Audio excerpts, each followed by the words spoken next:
আসসালামু আলাইকুম। আমি শাহানা সুলতানা। আমি একটি কবিতা আবৃত্তি করছি।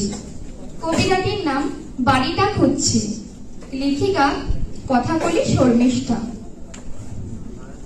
ছোট থেকে মায়ের মুখে শুনেছি বাপের বাড়ি নাকি মেয়েদের নিজের বাড়ি নয়। বিয়ে হয়ে যখন শ্বশুর বাড়িতে এলাম, প্রায় শ্বশুর মশাই বলতে, আমার বাড়িতে এসব চলবে না, এসব সহ্য করব না। সেদিনই বুঝে নিয়েছিলাম ওই বাড়িটা আমার শাশুড়ি মায়েরই বাড়ি নয়। আমার তো কোনো প্রশ্নই ওঠে না। আমার বিয়েতে পাওয়া গয়না বিক্রি করে এবং কিছু লোন করে আমার স্বামী একটি ফ্ল্যাট কিনলেন। আমি মনের মতো করে সাজালাম, ভাবলাম আমার বাড়ি।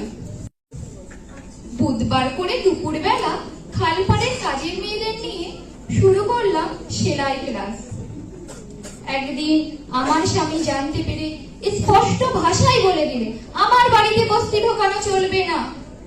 সেই দিন আবার বুঝে নিলাম এই চার দেয়াল আর ছাদটাও আমার বাড়ি নয়। তারপর ছেলে এসে বলল, বাবা তো নেই, এবারে ভাড়া দিয়ে চলো এবার আমার বাড়ি। মনে মনে হাসলাম। তারপর একটু থমকে বেরিয়ে পড়লাম পথে। হয়তোবা নিরুদ্দেশে বিজ্ঞাপন বার হবে, হয়তোবা কাগজে ছবি বার হবে, কিন্তু জানেন আমি নিরুদ্দেশ নই।